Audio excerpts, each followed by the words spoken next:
yakulibwa Munyarwanda.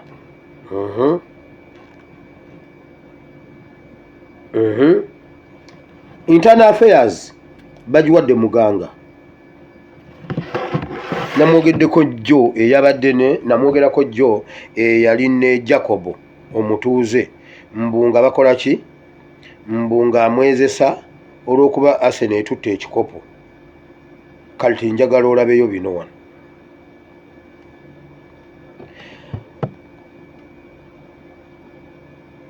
Mujjukira ebiseera Uganda ne Rwanda lwe baggala ensalo nga beefuula mbuno bayina enjawukana baagala kukubagana biki ebintu by'abantu ne bifa. Abanyarwanda tebajja Uganda tegenda Rwanda biki ebyo bwe bityo.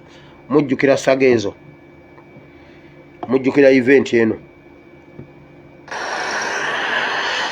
Footage from CCTV cameras shows men in plain clothes entering Victoria University premises.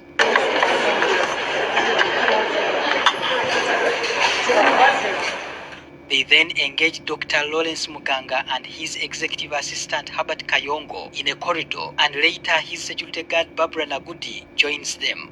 Footage shows Dr. Muganga, his executive assistant and the bodyguard walking from the corridor. He was not allowed to enter his office, and a scuffle started when one of the security officers got hold of a pistol to whisk him away. In a vain attempt to guard her boss, Muganga's bodyguard Nagudi was overpowered by the other security officer.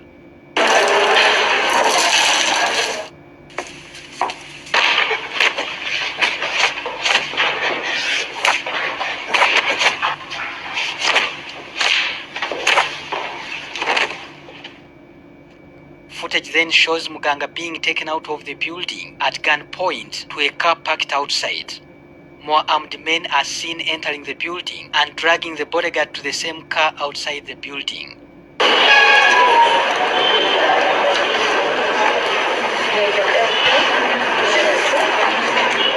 Colleagues who came out of the building in an attempt to follow the matter were forced back by armed men.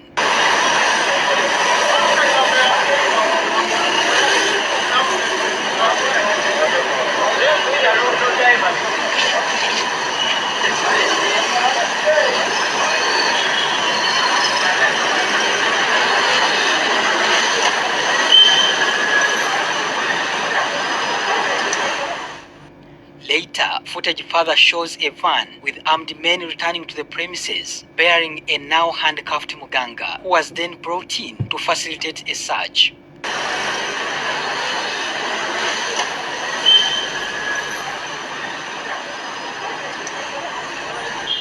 The Army spokesperson Brigadier Flavia Bekwaso confirmed Dr. Muganga's arrest after her tweet on the same matter yesterday. His arrest was on account of espionage, and then also some issues about his citizenship, because what came out is that he holds a Canadian passport, he doesn't hold a Ugandan passport. What is true for a fact is that he was born here, but he relocated around 1994 to Rwanda. These are the issues that are under investigations, issues to do with the citizenship, what conditions are there to question whether he's a citizen of Uganda or he's no longer a citizen of Uganda. Does holding a passport from another country deprive you from the citizenship of where you were born? You know, those are matters under investigation. However, relatives, friends and Muganga's lawyers have condemned the manner in which Dr. Muganga was arrested. Ojja kugendayo okalabe okamaliriza obudde bugenze nga nkyalinawo ebintu. Yoyo Dr. Muganga yakwatibwa mu biseera ebyo nga bagamba abegera Rwanda, era yunivasite ye yeesomerako bambega ba Rwanda ababega Uganda era abaseketerera nti Kampala simanyi gundi simanyi ani Victoria University simanyi biki mbuno esomerako bambega ba Rwanda nga bakola ebikolobero mu Uganda nga baseketerera nga bakola ebintu byonna nga bekwese mu university eyo naye nga bambega. era nga bagamba bakola ettemu bawamba abantu ne babaza e Rwanda nga beekwesaawo. Yoyo Muganga. Muganga yennyini olunaku lumu yayogera ebigambo bino. Musooke mutegere bulijjo bye tubagamba.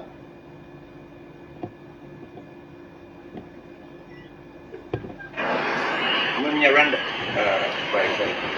I grew up Eddoboozi eriri wansi where w'omugaduzi. there was Banyarwanda. I grew up in Masaka, where there was a time in 1985. There was a campaign that emerged from Okote's time to Tito Lutwa's time, where they were shipping out every Banyarwanda to take them to Rwanda. And a place they did, like our great parents came from that place. My father didn't even know how Rwanda looks like.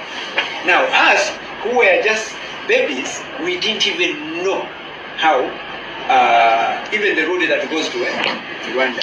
Now, I remember in our very area, we had only 2 to 3 weeks to my parents to be taken back to Rwanda. And most of those people were being thrown in a national game park somewhere called Kajera, somewhere in Rwanda, for lions and whatever to eat them.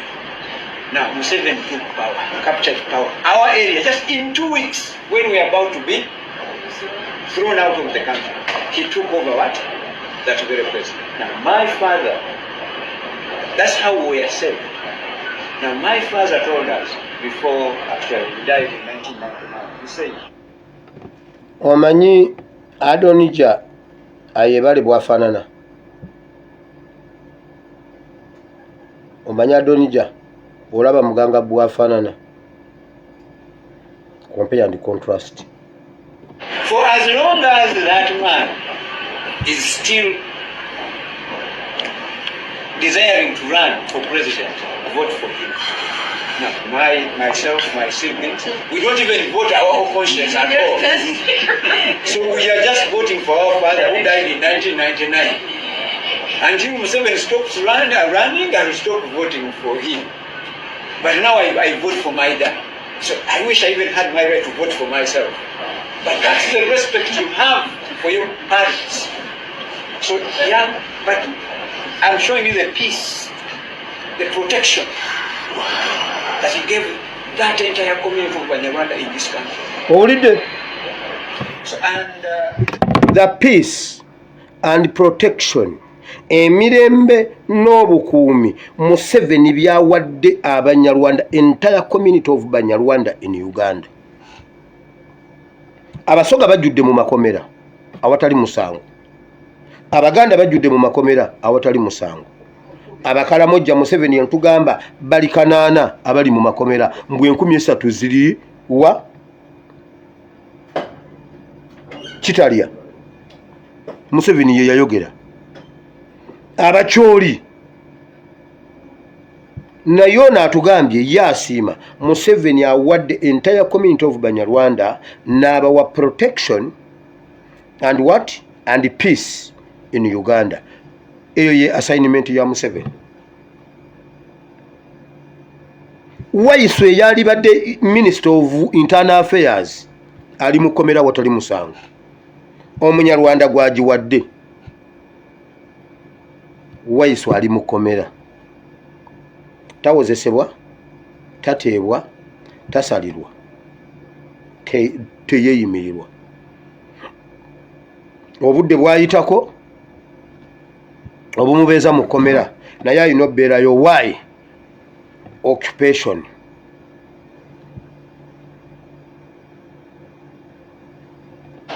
when you guys say Banyarwanda, my friend, we know where he picked us from. Alright? So sometimes we don't vote our conscience, we vote for the protection, the peace, everything he gave for us to grow up and even see life. Maybe I wouldn't be alive So yes, young people, remain calm, vote. If you win, you win. If you lose, it is not the end of the world. And just know that people win and lose in an election. That's why people contest. So you can't win 10 people. So, but love your country. That's why we are recording. Abanyarwanda bwe babeera mu Buganda baba n'emirembe mingi nnyo obwakabaka buba protectinga. Nti Professor Kateregga ku lukiiko lwa Buganda yali mu dduka omukazi yamukubye ecupa, omukazi yamubye ebyobugagga babitwala, Kayita naye ali mu mirembe mu Buganda. Kasujju Lubinga gwe bakuba emiggo ne bamukuba emiggo ne bamuyuza ekkooti. Kasujju Lubinga ali mu kalicha, ali mu tradition, ali mu nnono, mu buwangwa n'ennono ne mu bulombolombo. Kasujju Lubinga mwali tasobola kulinnya Buganda. Mu Buganda administration talinnyamu nga talina lukusa. Kayita n'atambulanga bw'ayagala. The peace and protection of Banyarwanda in Uganda. Mu kanisa, the peace and protection of Banyarwanda in the church or in Uganda.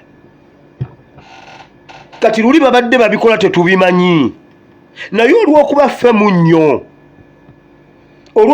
munnyo, kati tusobola obbiraba balina obbikola direct badduka. Why? Nakugamba omwana bw'aba yalwala, omwana bw'alwala omulangira ne gusigala munda, ogwo mubi nnyo gumutta. Muwe eddagala omulangira gufulume, muwe omulangira muwe eddagala measles afulume. Okirabye ebbanga yonna Museveni ebyo bibadde byamugonera munda nga tabijjaayo direct. Kaakati alwana okunoonya abantu abagenda okubeezaawo. Muhoozi yalonze transition. Okimanyi ekyo? Museveni alonda change.